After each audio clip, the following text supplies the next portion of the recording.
नमस्कार दोस्तों, स्वागत है फिर से आपका जीके के एक और नए वीडियो में। और मैं अभी किरण प्रकाशन एसएससी सामान्य अध्ययन पढ़ा रहा हूं, जो बहुत ही अच्छी किताब है। ये देखिए सवाल SSC CAPFS SI CSF ASI SSC, देखिए इन परीक्षाओं में पूछा गया है।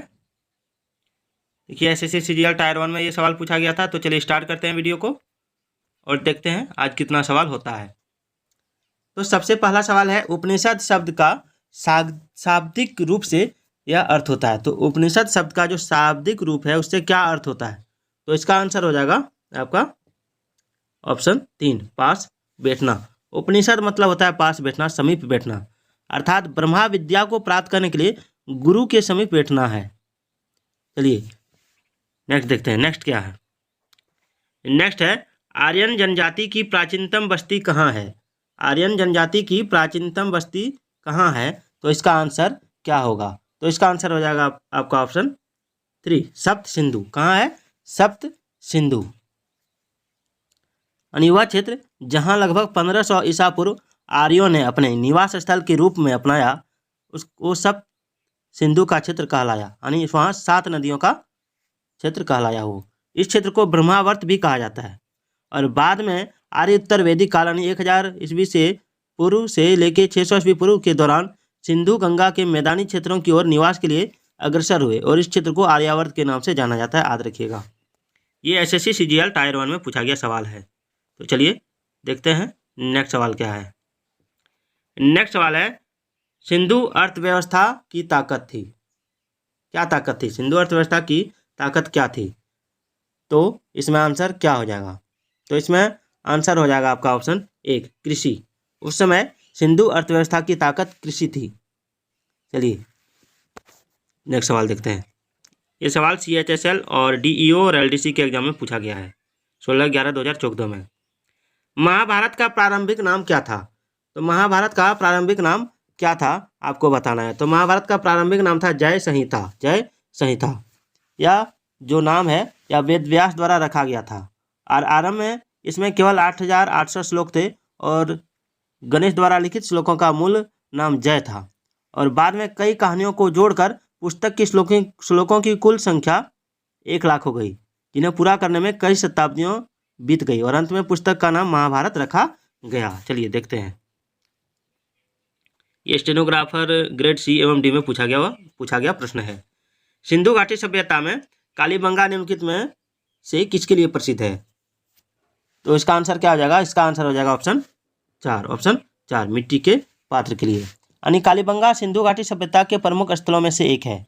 यह अपने मिट्टी के बर्तनों के लिए प्रसिद्ध था। कालीबंगा की विशिष्ट पहचान मिट्टी के बर्तन बनाने की कला से है, जिसे बनावट के आधार पर A, B, C, D और F के द्वारा 6 प्रकार में चिन्हित किया गया है। इसे बाद में उत्तर पश्चिम भारत के सोथी में भी चिन्हित किया गया। चलिए नेक्स्ट देखते हैं।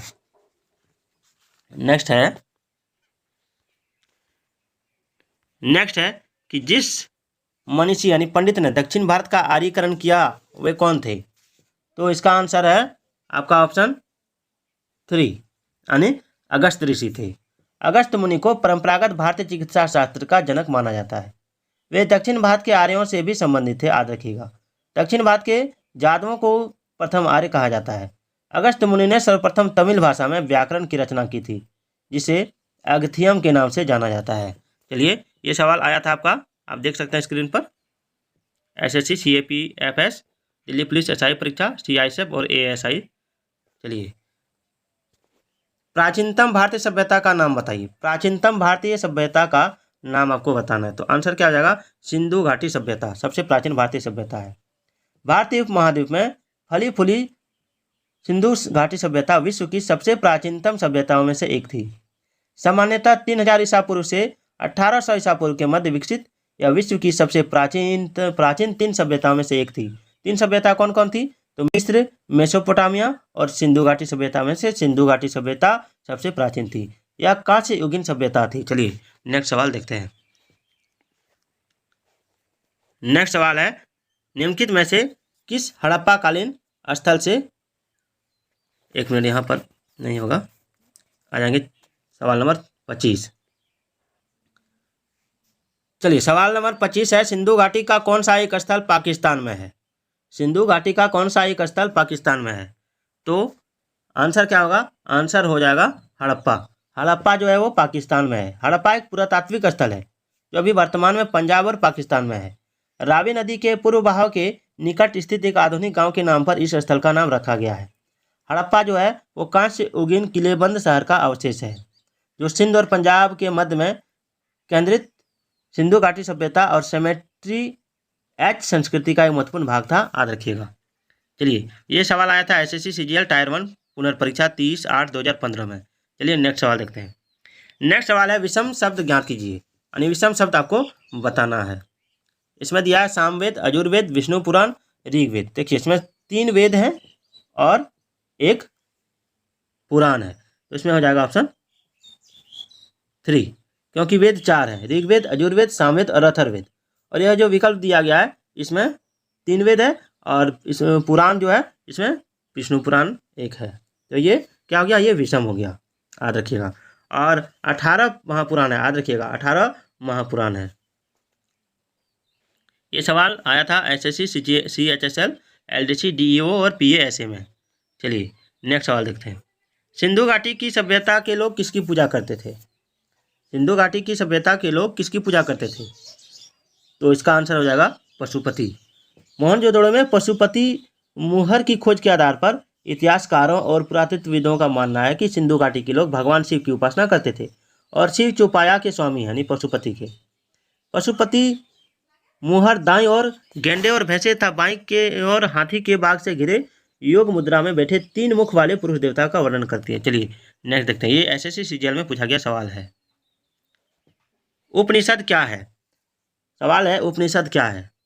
तो इसमें हो जाएगा हिंदू दर्शन का स्रोत। उपनिषद मूल पाठों का एक संग्रह है जिसमें हिंदुत्व के कुछ मुख्य दार्शनिक अवधारणाओं को शामिल किया गया है। इन अवधारणाओं को सामान्यतः वेदांत के रूप में निर्दिष्ट किया जाता है, जिसकी व्याख्या अंतिम अध्याय वेद के भागों या महान वस्तु वेद का महान उद्देश्य के रूप में की गई है। ब्राह्मण अंतिम सत्ता और आत्मन आत्मा की अवधारणाएं उपनिषद के मुख्य विचारों में शामिल है। याद रखिएगा। चलिए ये सवाल आया था एसएससी सीजीएल टायर 1 में। मैं पूरा किरण प्रकाशन के अनुसार पढ़ा रहा हूँ आपको। अच्छा लग रहा है तो चैनल को लाइक, सब्सक्राइब, शेयर जरूर कीजिएगा अपने दोस्तों के पास। सवाल है कि निम्नलिखित का मेल कीजिए। निम्नलिखित का मेल देखिए, पुरोहित की जो मूर्ति यानी स्टैच्यू ऑफ प्रीस्ट था वो प्राइस्ट किंग के रूप में भी जाना जाता है। यह दाढ़ी वाले कुलीन पुरुष या उच्च पुरोहित की एक अर्ध प्रतिमा है जिसकी खोज सिंध के मोहनजोदड़ो में की गई थी। याद रखिएगा। और बंदरगाह गुजरात में स्थित लोथल सिंधु घाटी सभ्यता का बंदरगाह शहर था, और यानी पतन जिसको बोलते हैं, पतन यानी बंदरगाह, पतन यानी बंदरगाह। याद रखिएगा। लोथल क्या था? पतन था। ठीक है, लोथल क्या था? पतन था। और कालीबंगन जो था, कालीबंगन याद रखिएगा, कालीबंगन जो था वो आपका जूते हुए खेतों का चिन्ह, यानी वहाँ हल्का चिन्ह मिला था। क्या मिला था? हल्का चिन्ह मिला था। और महान स्नानागार यानी नहाने का जगह कहाँ था? तो ग्रेट बाथ था। क्या था? ग्रेट बाथ था। कालीबंगन क्या था? हल्का चिन्ह था। कालीबंगन हल्का चिन्ह था। हड़प्पा क्या था? हड़प्पा था स्टेचू ऑफ प्रीस्ट। तो आपको आंसर इसमें मिलाना है, 1 नंबर मिला लीजिएगा। चलिए नेक्स्ट सवाल देखते हैं। नेक्स्ट सवाल है कि निम्नलिखित में से किस वेद में जादू, चमत्कार तथा मंत्र दिया गया है? निम्नलिखित में से किस वेद में जादू, चमत्कार तथा मंत्र दिया गया है? तो इसका आंसर क्या होगा? तो इसका आंसर हो जाएगा आपका ऑप्शन डी, अथर्ववेद में जादू, चमत्कार और मंत्र दिया गया। याद रखिएगा। चलिए नेक्स्ट सवाल देखते हैं। नेक्स्ट सवाल है, कौन सा वेद धार्मिक अनुष्ठानों से संबंध रखता है? कौन सा वेद धार्मिक अनुष्ठानों से संबंध रखता है? तो आंसर क्या होगा इसका? तो इसका आंसर हो जाएगा आपका ऑप्शन 2, यजुर्वेद धार्मिक अनुष्ठानों से संबंध रखता है। याद रखिएगा। चलिए ये सारे सवाल परीक्षाओं में पूछे गए सवाल हैं। सिंधु घाटी सभ्यता में धोलावीरा निम्नलिखित में से किसके लिए प्रसिद्ध है? सिंधु घाटी सभ्यता जो है उसमें धोलावीरा निम्नलिखित में से किसके लिए प्रसिद्ध है, ये आपको बताना है। तो इसका आंसर क्या होगा? इसका आंसर हो जाएगा ऑप्शन 3, जल संरक्षण। यानी धोलावीरा का सिंधु स्थल जो है अपने अत्याधुनिक जल संग्रहण की तकनीकों के लिए प्रसिद्ध है। यहाँ वर्षा जल संग्रहण नेटवर्क का एक महत्वपूर्ण प्रमाण मिला है। यहाँ टंकी और तालाब प्रणाली द्वारा जल की आपूर्ति की गई थी और गंदा पानी के निकालने हेतु तंत्र को उन्नत बनाया गया था। धोलावीरा की जो जल संरक्षण प्रणाली है वो अपनी उन्नतशील द्रव चालित इंजीनियरिंग पर आधारित बल दिया गया। चलिए नेक्स्ट सवाल देखते हैं। नेक्स्ट है, नहीं आगे है,